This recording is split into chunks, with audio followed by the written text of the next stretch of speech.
Subscribe करें ज्ञान mines YouTube channel को और प्रेस करें बेल आइकन को ताकि आपको अपडेट मिले सबसे पहले। हेलो फ्रेंड्स, आज हम देखेंगे कि एक्सिस बैंक जो हमें ईएमआई मोरेटोरियम का ऑप्शन प्रोवाइड कर रहा है, तो वो हमें लेना है या नहीं लेना है, या उसके क्या फ़ायदे हैं या क्या नुकसान है। तो सबसे पहले देखिए कि एक्सिस बैंक जो हमें मोरेटोरियम दे रहा है, उसका एडवांटेज क्या है। देखिए, सबसे पहले तो ये मोरेटोरियम क्यों है, वो है अगर आपकी कोई फाइनेंशियल इमरजेंसी है, जैसे आपको पैसों की बहुत ज़्यादा ज़रूरत है और आप उस टाइम लोन रीपेमेंट नहीं करना चाहते हैं, तो आप अपना ये लोन रीपेमेंट बंद करके यानी मॉरेटोरियम का बेनिफिट ले सकते हैं और आपका जो उसमें से पैसा बच रहा है वो आप अपने किसी इमरजेंसी काम में लगा सकते हैं। और इसके लिए आपको कोई पेनाल्टी नहीं देनी पड़ेगी, बैंक आपके ऊपर कोई भी चेक बाउंसिंग का कोई भी चार्ज नहीं लगाएगा आप अगर ईएमआई नहीं पे कर रहे हैं तो। और अगर आप ईएमआई मोरेटोरियम का ऑप्शन चूज़ करते भी हैं, तो बैंक आपके ऊपर कोई भी किसी तरह का एक्शन नहीं लेगी और किसी भी क्रेडिट ब्यूरो के पास आपका डाटा शेयर नहीं किया जाएगा कि आपने लोन पे डिफ़ॉल्ट किया है या लोन पे नहीं किया है। तो भविष्य में ऐसी कोई दिक्कत नहीं आएगी कि आपको किसी भी बैंक या फाइनेंशियल इंस्टीट्यूशन से लोन मिलने में दिक्कत आ रही है। तो अब इसका डिसएडवांटेज क्या है? डिसएडवांटेज ये है कि अगर आप इंटरेस्ट और लोन इंस्टॉलमेंट अगर नहीं पे करना चाहते हैं, तो आप पर आपको ये देना पड़ेगा। कब देना पड़ेगा आपको? अप्रैल मई जून, यानी जून के बाद जो जुलाई की ईएमआई जाएगी उसमें आपको पूरा इंटरेस्ट लगा के देना पड़ेगा। तो अगर बिग टिकट आपका लोन साइज है, जैसे कि आपका होम लोन है, तो होम लोन जैसे कि आपको पता ही होगा कि बहुत हाई वैल्यू होते हैं, 20 लाख 50 लाख 1 करोड़ तक, इससे महंगे भी होते हैं।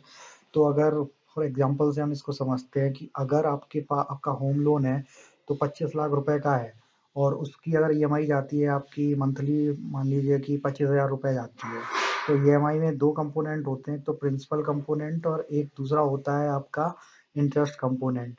तो इंटरेस्ट कंपोनेंट मान लीजिए अगर 10,000 रुपये है, प्रिंसिपल 15,000 रुपये है, तो टोटल ईएमआई 25,000 रुपये हुई। तो अगर आप 3 महीने तक आप नहीं पे करते हैं, तो 3 महीने का इंटरेस्ट आपका कितना होता है?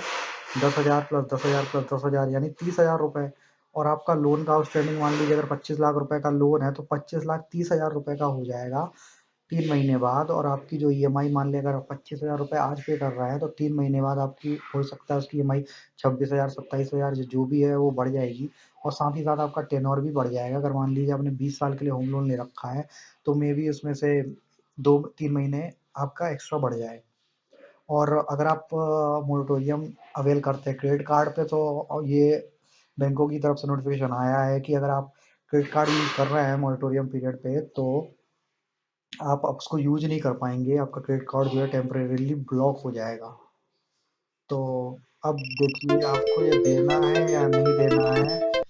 तो अब देखिए, अगर आपको मोरेटोरियम देना है या नहीं देना है, ठीक है। तो एम्प्लॉयर ने अगर आपकी सैलरी कट की है, अगर आपका बिजनेस लॉकडाउन के चलते आपका इफेक्ट हो रहा है, अगर आपके ऊपर फाइनेंशियल बर्डन आ गई है सडनली, तो मोरेटोरियम आपके लिए एक अच्छा ऑप्शन हो सकता है, ठीक है। बट अगर आपके पास कोई कहीं से भी अगर आपकी सेविंग्स है या कहीं से भी आपके पास पैसों का इंतजाम हो रहा है, तो आप अपनी ईएमआई देते चलिए, ये बेस्ट है।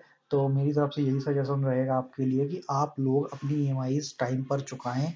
और अगर आपके पास एक से ज़्यादा लोन है, तो आपको पता ही है कि जितना आपका लोन बढ़ेगा उतना ही उसका इंटरेस्ट ज़्यादा होगा, उतना ही वो 3 महीने बाद तक ऐड हो जाएगा। तो आपका आउटस्टैंडिंग अभी जो है और 3 महीने बाद जो है, तो 3 महीने बाद आपका आउटस्टैंडिंग बढ़ जाएगा। तो आपको ज़्यादा आपकी ईएमआई भी बढ़ जाएगी और आपका टेन्योर भी बढ़ जाएगा। तो आई सजेस्ट यू ऑल कि आपको ऐसा लोन अभी अगर आप पे कर पा रहे हैं तो अभी आप देते चलिए। Thank you.